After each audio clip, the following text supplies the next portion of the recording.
बदलते भारत की शान।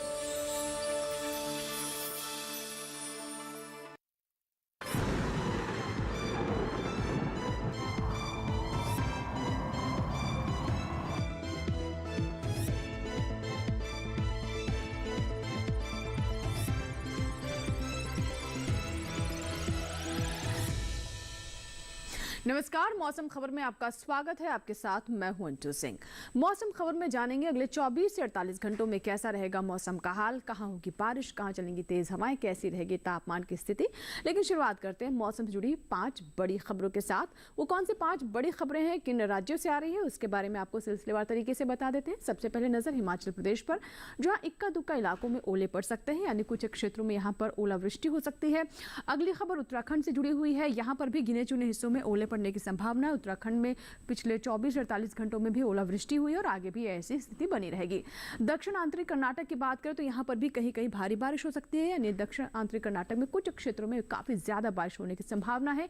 केरल में छोटे छोटे हिस्सों में मूसलाधार बारिश होने की संभावना है। वहीं कोंकण गोवा की बात करें तो यहाँ पर बिजली की चमक के साथ तेज हवाएं चलने की संभावना है।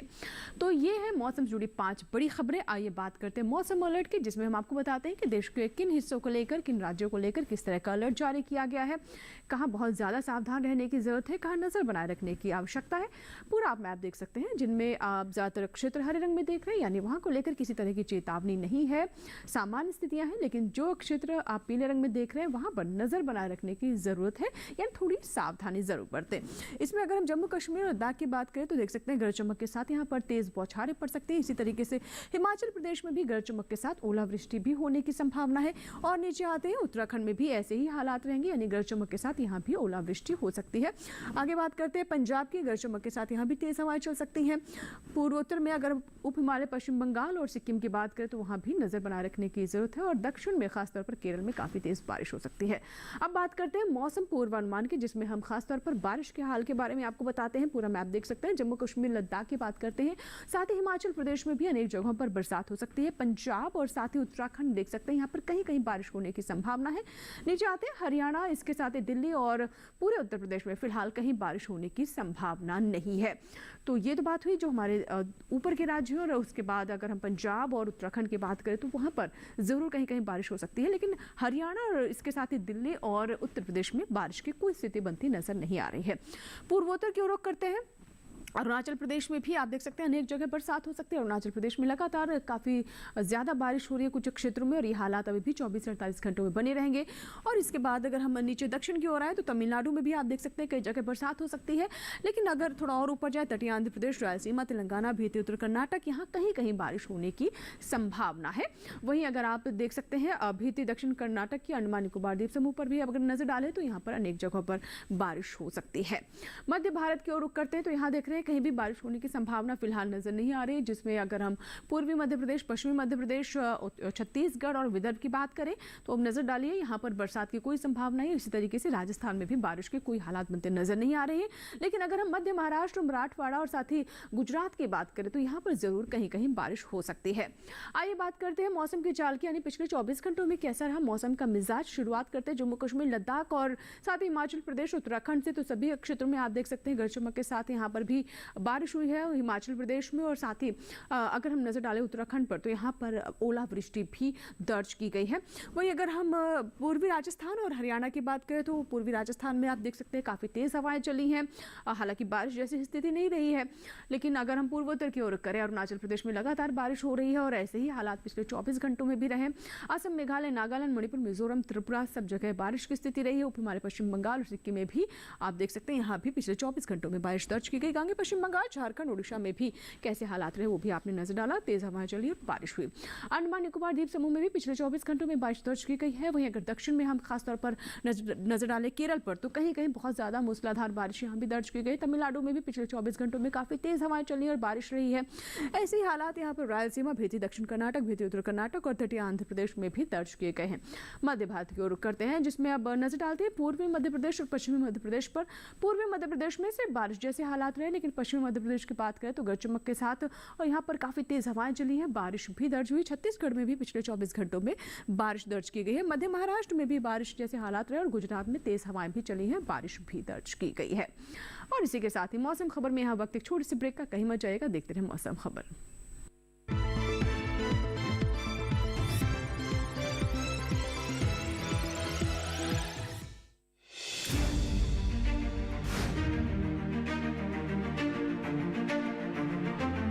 फसलों के भाव से लेकर उनकी आवक तक, पैदावार से लेकर बुआई के क्षेत्रफल तक, आयात से लेकर निर्यात तक, घरेलू से लेकर वैश्विक बाजार तक, मंडियों की सही और ताजा जानकारी पाएं। विशेषज्ञों की राय का लाभ उठाएं। देखिए मंडी खबर सोमवार से शनिवार शाम 5 बजे सिर्फ दूरदर्शन किसान पर।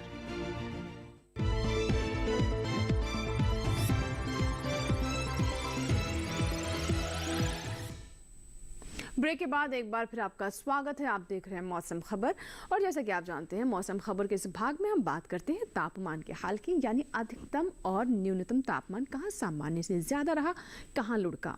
तो चलिए शुरुआत करते हैं तापमान के हाल की और सबसे पहले नजर अधिकतम तापमान पर। सबसे पहले इसमें भी हम बात करते हैं जम्मू कश्मीर और लद्दाख की, जहाँ आप देख रहे हैं कि बारिश का लगातार प्रभाव तापमान पर भी पड़ता नजर आ रहा है। 1 से 3 डिग्री सेल्सियस यहाँ अधिकतम तापमान सामान्य से नीचे लुढ़का है, सामान्य से कम दर्ज किया गया है। वहीं अगर हम जो देश के अन्य हिस्से हैं उस पर नजर डालें, जिसमें नीचे और आते हैं और हिमाचल प्रदेश, उत्तराखंड और पंजाब की बात करते हैं, तो यहाँ भी आप देख रहे हैं कि साफ तौर पर जो लगातार बारिश हो रही है अलग अलग क्षेत्रों में, कहीं कम कहीं ज़्यादा तापमान उससे प्रभावित हो रहा है और 3 से 5 डिग्री सेल्सियस यहाँ भी अधिकतम तापमान सामान्य से कम दर्ज किया गया है। हरियाणा, दिल्ली, पश्चिमी उत्तर प्रदेश में भी तापमान में गिरावट दर्ज की गई है 5 डिग्री सेल्सियस से। यहाँ भी हरियाणा, साथ ही साथ राजधानी दिल्ली और पश्चिमी उत्तर प्रदेश में भी तापमान नीचे लुढ़का है। नजर डालते हैं पूर्वोत्तर के असम और मेघालय पर, तो यहाँ भी 1 से 3 डिग्री सेल्सियस जो अधिकतम तापमान है सामान्य से ज़्यादा दर्ज किया गया है। हालांकि बारिश यहाँ भी हम दर्ज कर रहे हैं, लेकिन फिर भी तापमान जो अधिकतम तापमान है उसमें क्या स्थिति रही वो आप देख सकते हैं। ओडिशा की बात कर लेते हैं। ओडिशा में भी अधिकतम तापमान सामान्य से 5 डिग्री सेल्सियस नीचे लुढ़का है। रुक करते हैं दक्षिण भारत की ओर, जिसमें सबसे पहले हम बात करते हैं तमिलनाडु, पुडुचेरी की। तो यहाँ आप देख सकते हैं कि 3 से 5 डिग्री सेल्सियस के बीच में यहाँ भी तापमान में गिरावट है, तापमान नीचे हुआ है। और मध्य भारत में पश्चिमी मध्य प्रदेश, पूर्वी मध्य प्रदेश, पूर्वी राजस्थान, विदर्भ और मराठवाड़ा पर हम नजर डाल रहे हैं। यहाँ आप देख सकते हैं तापमान सभी क्षेत्रों में, सभी राज्यों में लगभग 5 डिग्री सेल्सियस के आसपास सभी जगहों पर तापमान कम हुआ है और ज़्यादातर क्षेत्रों में 5 डिग्री सेल्सियस तापमान नीचे गया है सामान्य से।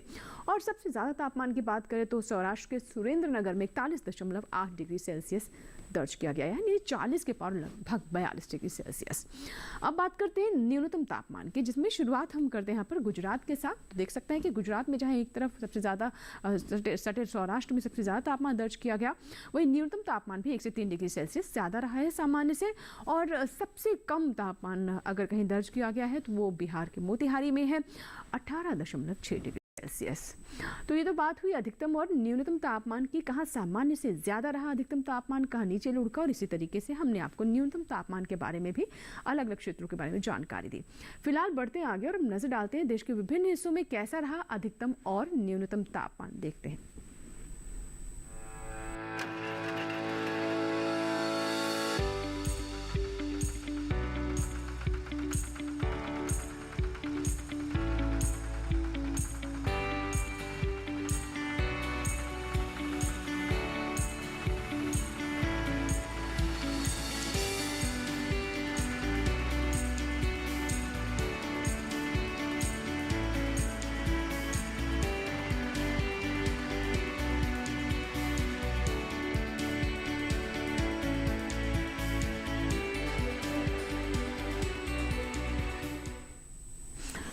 ये था पूरे देश में तापमान का हाल। इसी के साथ ही मौसम खबर में यहाँ वक्त है एक छोटे से ब्रेक का, कहीं मत जाएगा, देखते रहें मौसम खबर।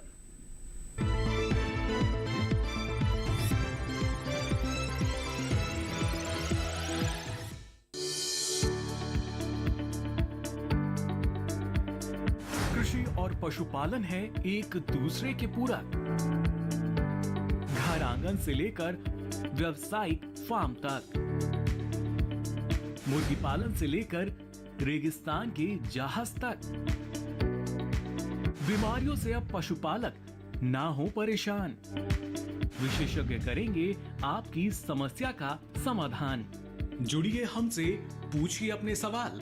ईमेल के जरिए भी आप हमारे साथ जुड़ सकते हैं। हमारी ईमेल आईडी है ddkisanapc@gmail.com।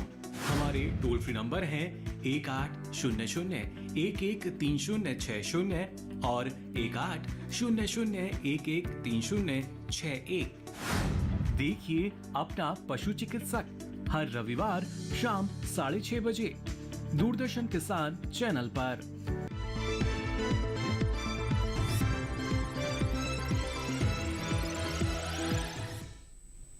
ब्रेक के बाद एक बार फिर आपका स्वागत है। आप देख रहे हैं मौसम खबर, और मौसम खबर के इस भाग में हम बात करते हैं एयर क्वालिटी इंडेक्स यानी वायु गुणवत्ता की।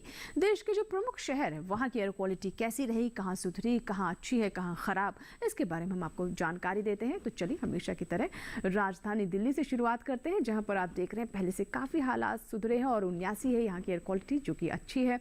पटना में भी पहले से हालात बेहतर हुए हैं, 137 है एयर क्वालिटी यहाँ पर भी, जो कि संतोषजनक श्रेणी में है। पुणे में आप देख सकते हैं कि 50 से भी नीचे है, यानी ये बहुत अच्छी स्थिति है, यहाँ पर क्वालिटी काफ़ी बेहतर है, 47 है। हैदराबाद में भी आप देख रहे हैं कि 50 है क्वालिटी और ये भी काफ़ी अच्छी स्थिति में है।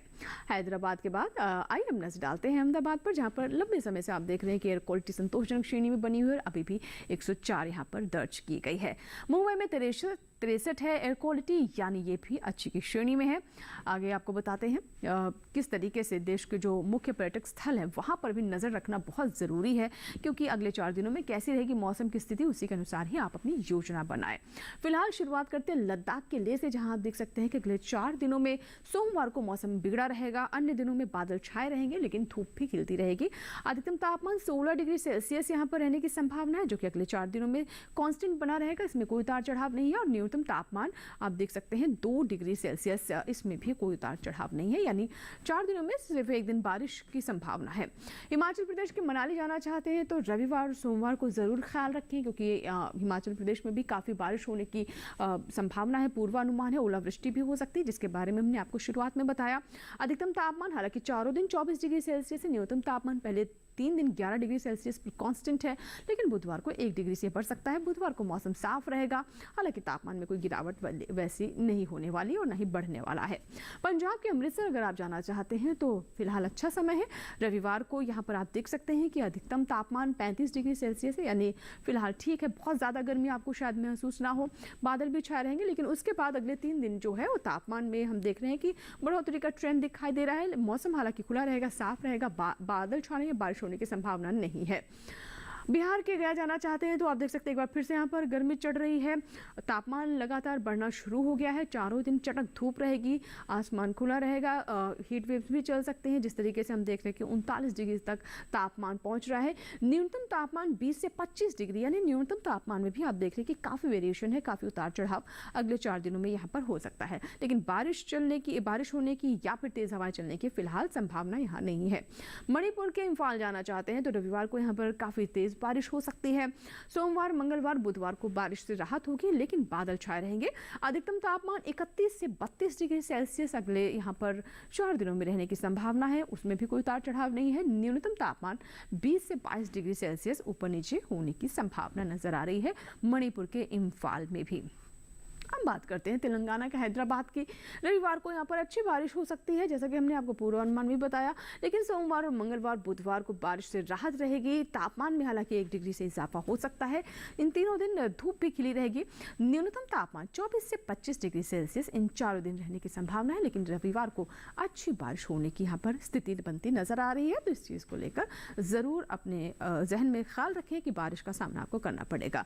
कर्नाटक के मैसूर जाना चाहते हैं तो चारों दिन यहाँ देख रहे हैं आपकी काफ़ी ज़्यादा बारिश हो रही है, लेकिन तापमान एक समान ही बना रहेगा, जैसा कि आमतौर पर हम मैसूर के तापमान में देखते भी हैं कि यहाँ पर तापमान कांस्टेंट ही रहता है और ये 34 डिग्री सेल्सियस लगातार चारों दिन बना रहेगा। न्यूनतम तापमान भी 22 डिग्री सेल्सियस पर ही स्टेबल रहेगा, उसमें भी कोई उतार चढ़ाव की संभावना नहीं है। लेकिन चारों दिन यहाँ पर बारिश काफ़ी होती रहेगी, इस बात का ज़रूर ख्याल रखें।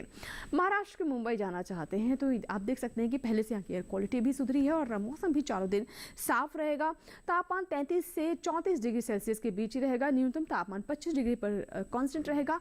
काफ़ी चड़क धूप रहेगी, आसमान क्लियर रहेगा, क्लियर स्काई रहेगा और बादल छाने या बारिश होने की फिलहाल यहाँ पर संभावना बनती नजर नहीं आ रही है। तो महाराष्ट्र के मुंबई में चारों ही दिन काफ़ी बेहतर है मौसम के लिहाज से।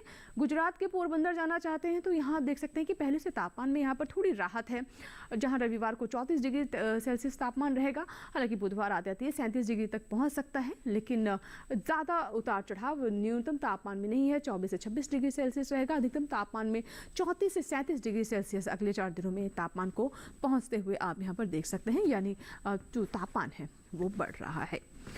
और बढ़ते आगे और बात करते हैं खेती किसानी की, जिसमें हम आपको बताते हैं कि देश के विभिन्न हिस्सों को लेकर वहाँ की भौगोलिक स्थिति, वहाँ पर उगाई जाने वाली फसलों को ध्यान में रखते हुए वैज्ञानिक सलाह को अगर आप अपनी कृषि क्रियाओं में शामिल करते हैं तो निश्चित तौर पर अच्छी पैदावार ले सकते हैं। आज इसी कड़ी में हम आपको जानकारी देने वाले हैं कि खासतौर पर हिमाचल प्रदेश के किसान और साथ ही जम्मू कश्मीर के किसान किस तरह की सावधानी बरते, किन फसलों में कौन सी कृषि क्रियाएं हैं जो वो कर सकते हैं और अच्छा उत्पादन प्राप्त कर सकते हैं। देखते हैं इस रिपोर्ट में।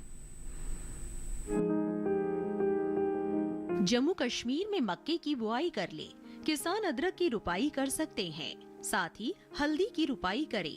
यहाँ उड़द के खेत में निराई और गुड़ाई करते रहें। इसके अलावा मूंग के खेत में निराई और गुड़ाई कर सकते हैं। अभी प्याज की खुदाई करने का समय उपयुक्त है। वहीं किसान लहसुन की खुदाई करे।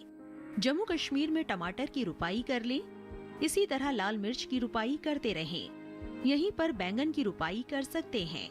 इसके साथ ही शिमला मिर्च की रुपाई करें। जम्मू कश्मीर में भिंडी की बुआई कर लें। किसान मटर के खेत में निराई कर सकते हैं। वहां धान की बुआई के लिए खेत तैयार करें। हिमाचल प्रदेश में गेहूं की कटाई कर लें। यहाँ बैंगन की रुपाई कर सकते हैं। बैंगन के खेत में जल निकासी का उचित प्रबंध करें। किसान टमाटर की रुपाई करते रहें।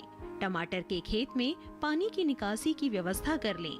वहीं भिंडी की बुआई करने का समय उपयुक्त है। साथ ही करेले की रुपाई कर सकते हैं। करेले के खेत में जल निकासी का प्रबंध करें। इसी तरह लौकी की रुपाई कर लें। हिमाचल में लहसुन के खेत में गुड़ाई और निराई करते रहें। अभी प्याज के खेत में गुड़ाई और निराई करें। किसान जौ के खेत की देखभाल कर सकते हैं। इसके अलावा बीन्स की बुआई के लिए नर्सरी तैयार कर लें। यही खीरे की बुआई के लिए नर्सरी तैयार करें। तो ये थी खेती किसानी से जुड़ी हमारी रिपोर्ट, जिसमें हमने आपको विस्तार से बताया कि खासतौर पर जम्मू कश्मीर और हिमाचल प्रदेश के किसान फसलों को लेकर किन बातों का ध्यान रखें। बढ़ते आगे और अब नजर डालते हैं आज की फसल की, जिसमें आज हम जानकारी देने वाले हैं फूल गोभी के बारे में। जी हाँ, फूल गोभी काफ़ी पसंद की जाती है, हमारे देश में भी इसकी अच्छी खपत है। और अगर आप फूल गोभी लेना चाहते हैं तो इस सीज़न में कौन सी विशेष बातें हैं जिसका आप ध्यान रख सकते हैं, अच्छी किस्मों का चुनाव कैसे करें, खेत की तैयारी किस प्रकार करें, कौन से पोषक तत्व है जिनका प्रबंधन करना इस फसल में महत्वपूर्ण है, आइए डालते हैं नजर इस रिपोर्ट पर।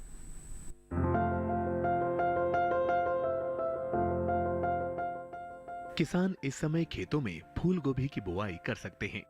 फूल गोभी की पूसा मेघना और पूसा कार्तिक संकर किस्मों की बुआई इस समय की जा सकती है। पूसा मेघना दिल्ली और हरियाणा के लिए काफी अच्छी रहती है। इस किस्म की 1 हेक्टेयर में 125 क्विंटल तक फसल ली जा सकती है। पूसा मेघना का आकार मध्यम होता है। इसमें हरे डंठल होते हैं और पूरे किनारे वाली पत्तियां होती हैं। इसके फूल का रंग सफेद होता है। वहीं पूसा कार्तिक संकर की बुआई पंजाब, उत्तर प्रदेश, बिहार, झारखंड, पश्चिम बंगाल और असम में की जा सकती है।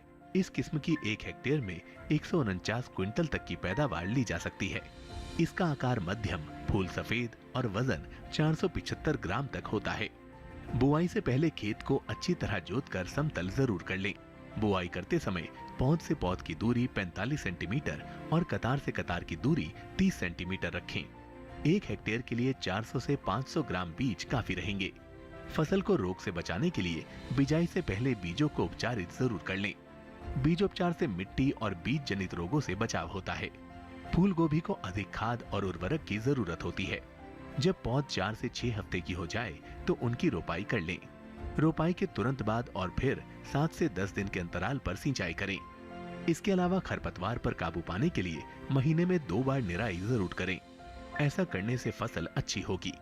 फसल को सुंडी और हीरक पतंगा से बचाने के लिए स्पाइनोसैड दवा की 2 मिलीलीटर यानी 2 छोटे चम्मच मात्रा को 10 लीटर पानी में मिलाकर छिड़काव करें। इसके अलावा रस चूसने वाले कीटों की रोकथाम के लिए थायोमेथेक्साम की 2 ग्राम मात्रा यानी 1 छोटा चम्मच को 10 लीटर पानी में मिलाकर छिड़काव करें। ध्यान रखें कि जहां कीटों का अधिक प्रकोप हो, सिर्फ वहीं दवा का छिड़काव विशेषज्ञों की सलाह से करें। इससे लागत में भी कमी आएगी और पर्यावरण और सेहत को भी नुकसान कम होगा।